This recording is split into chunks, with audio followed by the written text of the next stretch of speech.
Hey Rebecca, have you heard of the Red House? No, what is that about? It is a museum educating knowledge and information about periods. Periods? That's a bit embarrassing. I'm not keen on talking about that topic openly. Why not? Period is a natural part in females' lifetime. Embracing open conversation helps break the silence. Let's join the Red Revolution to create a more period-friendly campus. Here is the structure of our project. And the journey of our project began with this photo. When we first saw this picture, we were so shocked. Since we have been taught to avoid discussing period in public, this makes us wonder why we have been considering period as shameful and embarrassing, and what we can do to address this issue.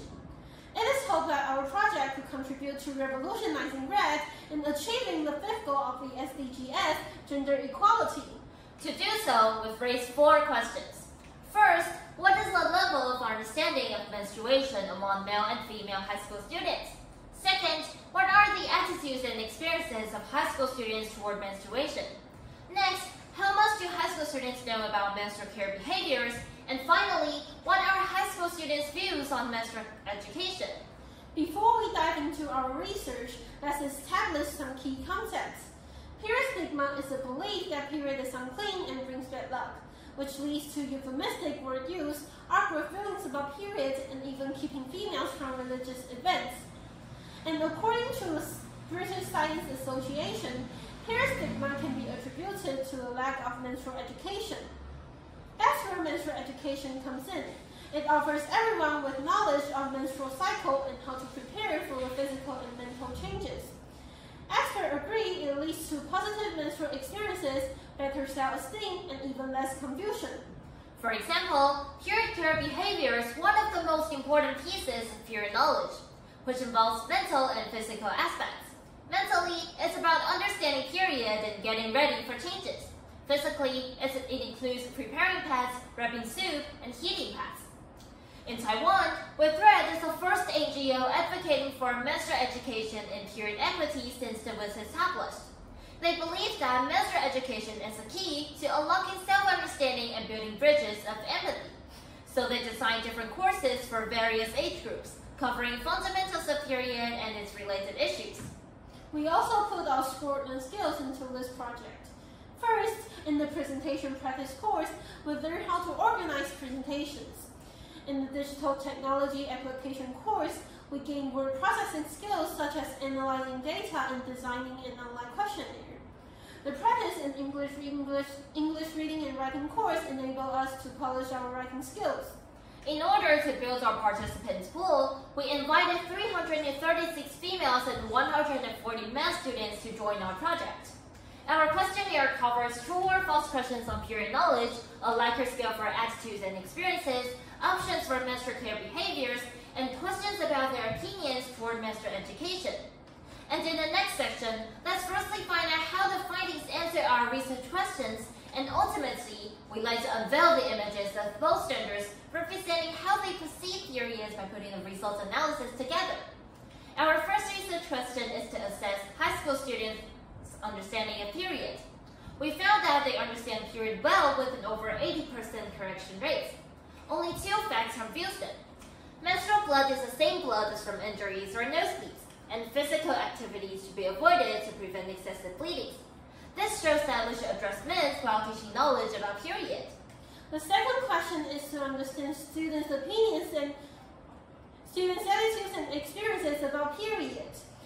The overall result shows a positive outcome. Even with the inconvenience, both genders agree that emotional ups and downs are understandable, and view regular menstrual cycles as a sign of great health. Moreover, boys are fine with girls visiting temples during their periods, and most girls haven't faced bans on religious events. But when talking about period in public, some girls avoided it and feel stressed taking out pads. Most guys, however, have no problem with that. This makes us wonder what leads to the secrecy and emotional stress for girls. Our third research question is to gauge high school students' knowledge of menstrual care. Male students care about females on their period, especially girls. It wasn't just self-care, they also care for each other.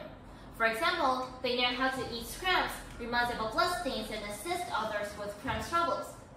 To our surprise, about a third of the guys haven't engaged in period care at all. The results made audiences wonder why and what we can do to bridge the gap. The final question is to know students' opinions about learning period at school. Our survey says most students think everyone should get a lowdown together. Interestingly, boys and girls' opinion differ when asked whether it should be a mixed-gender class. About half of the girls supported it, while 42% of the boys preferred a single-gender class. But how do we make that happen? Over 90% see health and nursing class as a perfect place for period knowledge. And after we get it rolling, what should we cover? The topics that students are most interested in are ways to ease menstrual discomforts, menstrual-related illnesses, and the use of menstrual products. Especially for the girls, they like to learn how to view period positively, which creates a connection with our findings in research question 2. But what do students want to get out of it? Over 80% expect a better understanding about period. Both guys and girls think learning about period will finally bust the worst myths and help them care for female properly during their periods. It seems that boys not only want to help out, but also want to show concerns for their female classmates in the right way. Plus, the girls are hoping all this menstrual knowledge will take the embarrassment out of talking about it altogether. However, challenges are unavoidable. For example, male students may have low participation or may not see the necessity of their involvement. Girls also see it as less important than exam-focused subjects. And guys presume females are still uncomfortable discussing period, which is one of the possible reasons why male students support the single-gender classes. Through our survey results, we've noticed similarities and differences in views and experiences about period and menstrual education in both genders. Therefore, at the end of our presentation, we would like to propose a menstrual education program that fits students' needs. Menstrual education can be integrated into health and nursing class. We also suggest having both gender in the same classroom in order to enhance mutual understanding and eliminate the discrepancies between both genders that were found in our survey. As for course content, we include easing cramps, proper use of menstrual products, and menstrual-related illnesses. By putting menstrual education into practice, we hope that it can eventually clear up myths as well as reduce the embarrassment when talking about it. We firmly believe that embracing menstrual education can guide us to a future where open discussions about period are normalized.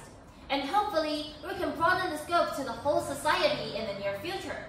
And here are the references. Thank you.